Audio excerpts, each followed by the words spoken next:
Dead America, Mississippi. Dead America, the Second Week, Book 1. Written by Derek Slaton.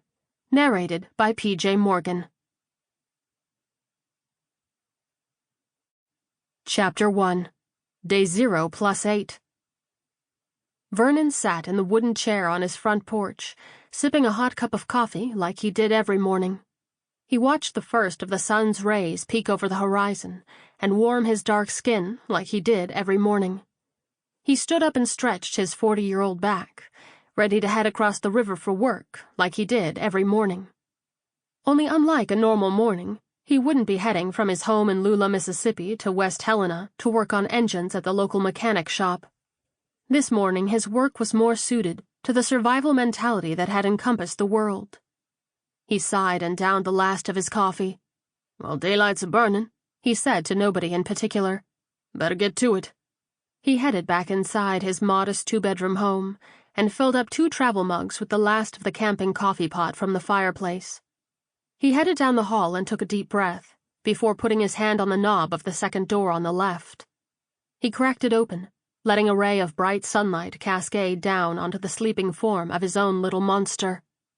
She gave an almost inhuman groan and grimaced at the light in her eyes, pulling the covers up over her head. "All right, Nadia," Vernon said gently. "It's time to get up, girl. Lots to get done today."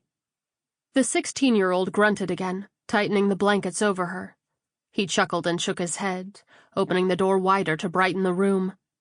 "Daddy," she whined, voice muffled as he poked her still form. "Why do you insist on starting every day at the crack of dawn? It's the end of the world. There isn't any time clock to be punched." "That's true," he agreed. "But ever since we lost power a few days ago, the only light we have is the one the good Lord put in the sky for us." Nadia pulled the covers off of her face and wrinkled her nose, her shoulder-length braids disheveled around her head like a halo on her pillow.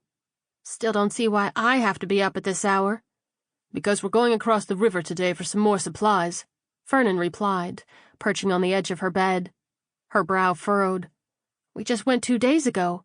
"And we've had 8 new people show up in town since then, which means we're running through them supplies faster," he explained. Nadia rolled her eyes. "That's right, we have 8 new people in town, which is why Mr. Kenneth asked for my help this morning in getting them situated, remember?" "Ah, damn." Vernon scratched at the salt and pepper scruff on his cheek as the conversation from the night before came back to him. "I'm sorry. You're just so good on these supply runs. You know we need you, baby. Are you sure Mr. Kenneth can't handle this one on his own?" "He's busy helping the older ladies get the daycare set up," Nadia replied. Sample complete. Ready to continue?